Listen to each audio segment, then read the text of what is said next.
आज हम बात करेंगे एक ऐसे कांड की जो हर माता पिता का दिल दहला देगा। कल्पना कीजिए, एक साधारण कप सिरप जो बच्चे की खांसी ठीक करने के लिए दिया जाता है, वही जहर बन जाता है। मध्य प्रदेश और राजस्थान में 21 मासूम बच्चों की जान चली गई और इसके पीछे है एक 75 साल के बुजुर्ग उद्योगपति का कारोबार। जी हां, हम बात कर रहे हैं जी रंगनाथन की, जो श्रीसंग फार्मा के मालिक हैं, जिन्हें चेन्नई से गिरफ्तार कर लिया गया। यह सिर्फ एक कंपनी की कहानी नहीं है, बल्कि हमारी दबा प्रणाली की खामियों की है। आज हम ये पूरा मामला खोलेंगे, शुरुआत से लेकर गिरफ्तारी तक। इसमें हम ढूंढेंगे कि कारण क्या थे, प्रभाव और आगे का क्या रास्ता होगा। अगर आप पेरेंट्स हैं तो अंत तक सुनिए। चलिए शुरू करते हैं आज का सफर। सब कुछ शुरू हुआ सितंबर 2025 में। मध्य प्रदेश के छिंदवाड़ा जिले से एक एक करके बच्चे बीमार पड़ने लगे। खांसी की दवा के बाद उल्टी, दस्त, फिर किडनी फेलियर जैसे मामले। पहले 10 बच्चे, फिर 19 और अब कुल 21 मौतें। 19 मध्य प्रदेश में, 2 राजस्थान में और 40 से ज्यादा बच्चे अभी भी अस्पतालों में जूझ रहे हैं। ये दवा थी कोल्ड्रिफ कफ सिरप, बच्चों के लिए बनी, लोकल दुकानों पर आसानी से मिलने वाली दवा। माता पिता ने सोचा कि खांसी ठीक हो जाएगी, लेकिन लैब टेस्ट के ने सच्चाई उजागर कर दी। तमिलनाडु की ड्रग कंट्रोल लैब की रिपोर्ट 4 अक्टूबर 2025 को जब ये रिपोर्ट आई तो उसमें बड़ा हैरान कर देने वाला खुलासा हुआ। सिरप में डाई एथिलीन ग्लाइकोल की मात्रा 48.6% थी, परमिशिबल लिमिट से 500 गुना ज्यादा। डीईजी क्या है? ये इंडस्ट्रियल केमिकल है, एंटी फ्रीज और ब्रेक फ्लूइड में इस्तेमाल होता है। थोड़ा सा भी निगल लो तो किडनी फेल हो जाती है, मौत हो जाती है। यह वैसा ही जहर है जो 2022 से 23 में भी कई देशों में कफ सिरप कांडों के कारण बना। मध्य प्रदेश के स्वास्थ्य मंत्री राजेंद्र शुक्ला ने कहा, यह हादसा नहीं, लापरवाही है।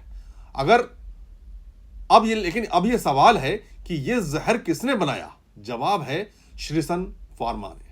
कांचीपुरम तमिलनाडु की एक छोटी कंपनी, मालिक हैं 75 साल के जी रंगनाथन, एक pharmacy graduate, Madras medical college से 40 साल से फार्मा बिजनेस में है। शुरू में उन्होंने प्रोनेट नाम का एक न्यूट्रिशनल टॉनिक लॉन्च किया था जो चेन्नई में पॉपुलर हुआ। श्रीसन फार्मा 2010 से चल रही है। सिर्फ 2000 स्क्वायर फुट का प्लांट चेन्नई बेंगलोर हाईवे पर है। कंपनी बच्चों की दवाओं पर फोकस करती थी, लेकिन हाल के सालों में क्वालिटी चेक ढीले पड़ गए। पूर्व कर्मचारी बताते हैं कि टेस्टिंग रिकॉर्ड्स अधूरे, मशीनें जंग लगी हुई हैं। रंगनाथन और उनकी पत्नी फरार थे। 7 अक्टूबर को पुलिस ने 20,000 रुपए का इनाम घोषित किया, लेकिन रंगनाथन ने सोचा ये बच निकलेंगे। 8 अक्टूबर की आधी रात को चेन्नई के कोडम्बक्कम इलाके में रंगनाथन का अपार्टमेंट है। वहीं एक 7 सदस्यीय स्पेशल इन्वेस्टिगेशन टीम यानी एसआईटी मध्य प्रदेश पुलिस की चेन्नई पुलिस के साथ मिलकर दबिश देती है। करीब टाइम था 1:30 बजे रात में। रंगनाथन को बेड से उठाया जाता है, वे हक्के बक्के रह जाते हैं और टीम 5 अक्टूबर से चेन्नई में थी, साइबर एक्सपर्ट्स, ड्रग एक्सपर्ट के साथ।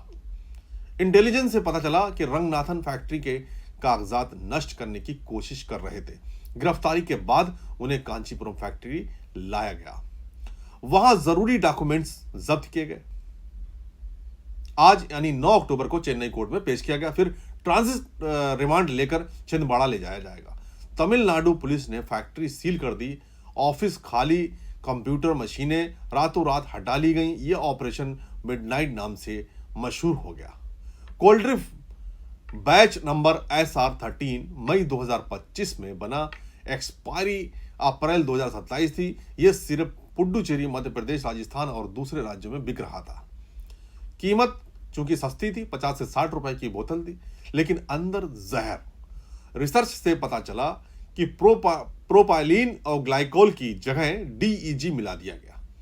यह सस्ता इंडस्ट्रियल ग्रेड केमिकल चेन्नई के लोकल सप्लायर से आया, सनराइज बायोटेक, पांड्या केमिकल से। पेमेंट कैश और गूगल पे से हुई। फैक्ट्री में जीएमपी यानी गुड मैन्युफैक्चरिंग प्रैक्टिस सर्टिफिकेट नहीं था। 300 से ज्यादा वायलेशंस, लीकिंग मशीनें, गंदगी, अनट्रेड वर्कर्स और 14 साल से इग्नोर, मतलब जिस कंपनी को कर सकते हैं इग्नोर किया गया। डिस्ट्रीब्यूटर्स और डॉक्टर्स भी फंसे। छिंदवाड़ा के डॉक्टर प्रवीण सोनी गिरफ्तार, उन्होंने सेफ्टी अलर्ट्स के बावजूद प्रिस्क्राइब किया। रंगनाथन पर भारी चार्ज, भारतीय न्याय संहिता बीएनएस के तहत culpable homicides, drugs and cosmetics act के उल्लंघन के मामले में बच्चों की सेफ्टी खतरे में डालना। एमपी सरकार ने सभी शीर्षासन प्रोडक्ट बैन कर दिए। राजस्थान, तमिलनाडु, केरल और उत्तर प्रदेश, कर्नाटक, तेलंगाना में भी बैन है। महाराष्ट्र एफडीए ने अलर्ट जारी कर दिया। केंद्र की सीडीएससीओ ने लाइसेंस कैंसिल करने का आदेश दिया। एमपी यानी मध्य प्रदेश में 2 ड्रग्स इंस्पेक्टर्स और deputy FDA director suspend. CM Mohan Yadav ने 4 लाख रुपए मुआवजा घोषित किया। वहीं डब्ल्यूएचओ भी गंभीरता से इस मामले पे आगे आया। डब्ल्यूएचओ ने भारत से पूछा, क्या ये सिर्फ दूसरे देशों में गया है? जांच जारी है। ये पहला कांड नहीं है। 2022 में भी 100 से ज्यादा बच्चों की मौतें हुई हैं। इंडोनेशिया, गाम्बिया में भी हुई हैं। और भारत में रेगुलेटरी गैप्स, छोटी कंपनियां बिना स्ट्रिक्ट चेक के चलती हैं, सस्ती दवाओं में कॉर्निंग से। पेरेंट्स का दर्द, शिवानी ठाकरे जैसी माएँ बच्चों के खिलौने के बीच रो रही हैं। फार्मा स्टॉक्स डाउन है, लेकिन बड़ा सवाल है कि कितने और कोल्ड ड्रिंक घूम रहे हैं बाजार में। डिजिटल ट्रैकिंग यानी सप्लाई चेन में ब्लॉक चेन यूज होना। पेरेंट्स सिर्फ डॉक्टर की सलाह पर दवा दें। रंगनाथन को उम्र कैद हो सकती है। जांच सप्लायर तक जाएगी। सरकार को चाहिए कि नेशनल ड्रग सेफ्टी अथॉरिटी यानी और डब्ल्यूएचओ के साथ कोऑर्डिनेशन के साथ चले। याद रखिए, एक बोतल जहर कई जिंदगियां ले सकती है। तो ये वीडियो था कोल्ड ड्रिंक कांड का। अगर आपके पास कोई जानकारी है तो पुलिस को बताएं, लाइक शेयर करें ताकि ज्यादा लोग सावधान हों। ईश्वर आपकी रक्षा करे।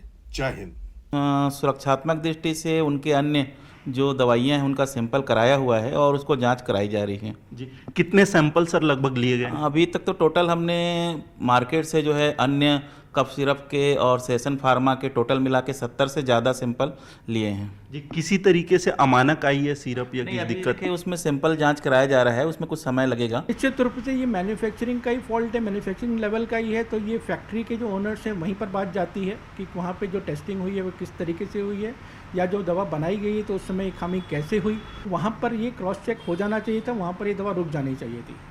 कहीं ना कहीं नेग्लिजेंसी फैक्ट्री लेवल पर ही हुई है।